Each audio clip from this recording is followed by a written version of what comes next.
Sitapur city से दूर एक छोटा सा गांव हुआ करता था। गोलू अपनी पत्नी के साथ रहता था। एक दिन गोलू काम से लौट रहा था, तभी गोलू को एक रास्ते में एक संदूक पड़ा हुआ दिखाई देता है, जिसे गोलू उठा लेता है। अरे ये तो काफी अच्छा लग रहा है, चलो हमें संदूक लेना भी था, चलो यही लेते चलते हैं घर। गोलू उसे अपने घर लेके चला जाता है और अपनी बीवी को दिखाता है। अरे ये देखो संदूक कैसा है, अच्छा है, कहाँ से लाए हो? जब मैं घर वापस आ रहा था तभी रास्ते में मुझे पड़ा मिला। ये चाहो वही रख के आओ जहाँ से लेके आए हो। ठीक है, रात ज्यादा हो गई, कल मैं रखाऊंगा। वो दोनों सोने चले जाते हैं। कुछ ही समय में रात के 12 बज जाते हैं। रात के 12 बजते ही संदूक से धुआं निकलने लगता है।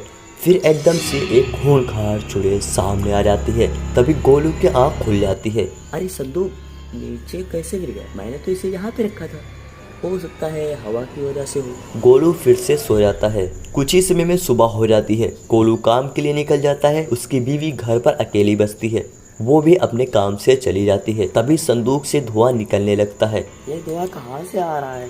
तभी वो धुआं के पीछे जाने लगती है और सामने देखकर बहुत ही ज्यादा डर जाती है। सामने एक खूंखार चुड़ैल खड़ी होती है और वो भागने की कोशिश करती है, लेकिन चुड़ैल फिर सामने आ जाती है और उसे मार कर खा जाती है।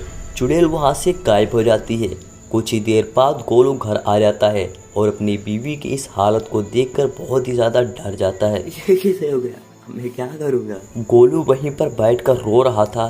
तभी उसका दोस्त आता है और ये सब देखकर वो भी शॉक्ड हो जाता है। ये क्या हुआ गोलू? देख तो तुम भी रहे हो ना, लेकिन तुम शॉक्ड इतने क्यों हो? अरे भाई शॉक्ड मैं इसलिए हूँ क्योंकि जैसे भाभी की हत्या हुई है, सेम ऐसे ही अपने राजू की बीवी की हत्या हुई है। लेकिन गोलू भाई ये सब कर कौन रहा है? वही तो समझ नहीं आ रहा है, लेकिन ये हत्या रात में 12 बजे के बाद ही हो रही है। तो हम अगर 12 बजे गांव पर नजर रखें तो हम उसे पकड़ सकते हैं। और वो ऐसा ही करते हैं। रात होने पर गोलू टहलकर ढूंढना स्टार्ट करते हैं।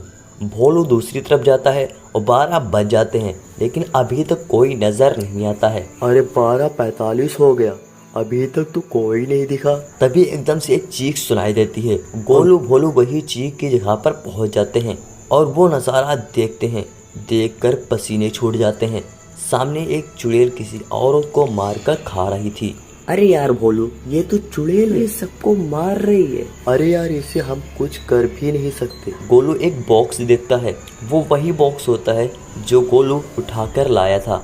अरे यार बॉक्स तो मेरे घर पर था। तभी चुड़ैल वहां से उस बॉक्स के साथ गायब हो जाती है। अरे ये तो इसमें रहती है, मतलब ये एक भूतिया संदूक था। हमें जाके सरपंच को बताना चाहिए। और वो जाकर सारी बात सरपंच को बताते हैं। हमें पहले ही पता चल गया था और अब खुद तुम्हारे पास आने वाले थे। तो सरपंच जी, इस चुड़ैल को हम कैसे पकड़ सकते हैं? इसे पकड़ने का सिर्फ एक ही रास्ता है, उसका वो संदूक। अगर संदूक किसी तरह नष्ट कर दिया तो वो भी नष्ट हो जाएगी। मतलब इस चुड़ैल की जान इस संदूक में है। लेकिन ये हमें कैसे पता चलेगा कहाँ इस वक्त है? जैसे मैंने गोस्ट एग्जिट में पढ़ा हूँ, वो जहाँ संदूक से आजाद हुई थी वो वही घर पर वो रात के 12 बजे संदूक से बाहर आती है। अरे भोलू चल, 12 बजने वाले हैं, जल्दी चल। लेकिन कहाँ? बताने का टाइम नहीं है। अपने घर क्यों ले आया? इसकी शुरुआत यहीं से हुई थी। और सुन, जैसे ही चुड़ैल बाहर आएगी, चुड़ैल को बातों में मैं उलझाऊंगा, तू जाकर ले आना। वो दोनों छुपकर देखने लगते हैं। तभी धुआं फैलना शुरू होता है। साथ ही चुड़ैल भी सामने आ जाती है और गोलू उस चुड़ैल के सामने जाता है। ए डरपोक चुड़ैल, ला में तो मुझे मार कर देगा। ए लड़के, तू मेरे से पंगा ले रहा है, एक चुड़ैल से पंगा ले रहा है। ऐसे ही दोनों में बहस होती रहती है। तभी मौका देखकर भोलू वो संदूक गायब कर देता है। ओ चुड़ैल मैडम, तुम्हारा संदूक कहाँ है?